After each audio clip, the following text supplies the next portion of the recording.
Gold, trusted gold buyers. మీరు తాకట్టు పెట్టిన బంగారాన్ని విడిపించి ఈ రోజు ఉన్న మార్కెట్ ధరకు కొనబడను.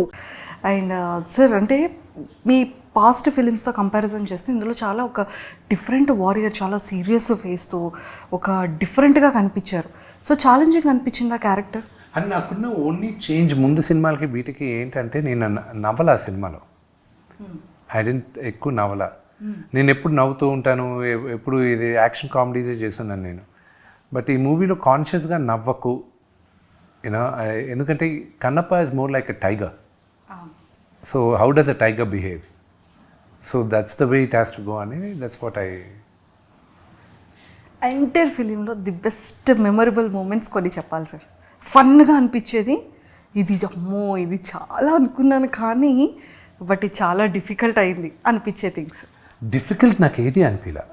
ముందు నర్వస్ ఫీల్ అయింది మాత్రం నేను మోహన్ లాల్ గారి దగ్గర, నాన్నగారి దగ్గర ఫస్ట్. దాని తర్వాత మెంటల్గా ప్రిపేర్ అయిపోయాను నాన్నగారిది. మోహన్ లాల్ గారి దగ్గర మాత్రం కొంచెం జటరీగా ఉన్నింది.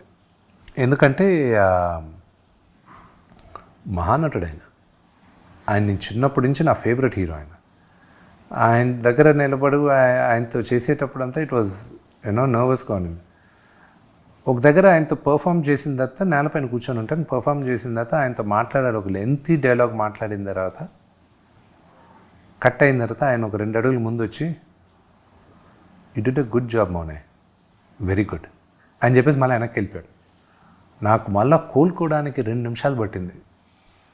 ఆయన వచ్చి నా దగ్గరకు వచ్చి నువ్వు బాగా చేసావు అని చెప్పేసి వెళ్ళాడు. ఆ 2 మాటలే ఐ వాజ్ లైక్, ఎందుకంటే మీ అంటే జనరల్ ఆడియన్స్ భాషలో ఎలా ఉంటుందంటే, ఒక అప్కమింగ్ క్రికెటర్కి సచిన్ టెండూల్కర్ ఎదురుగా ప్లే చేస్తూ సచిన్ టెండూల్కర్ వచ్చి ఈ played good shot man, that's a very good shot అని చెప్పేసి వెళ్ళిపోతే what kind of emotion, that was the emotion for me.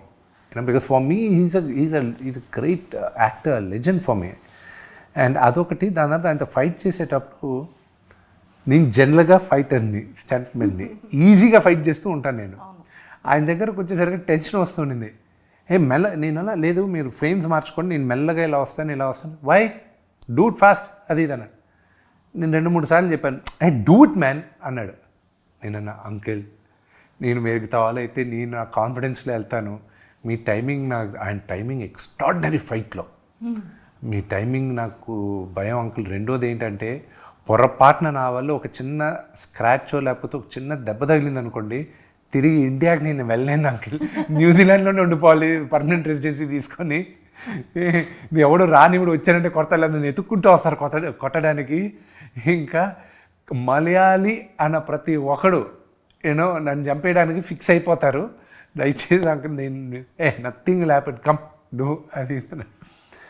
దాని తర్వాత క్లైమాక్స్ సీక్వెన్స్ నాన్నగారితో కానీ it was all thing. I have to thank ఒక ఎమోషనల్ సీన్ ఉంది నాకు శరత్ కుమార్ గారికి. అది సెకండ్ హాఫ్ ఆఫ్ ద మూవీలో వస్తుంది. అంటే ఆయన వచ్చి కొడుక్కి pure very heart touching scene.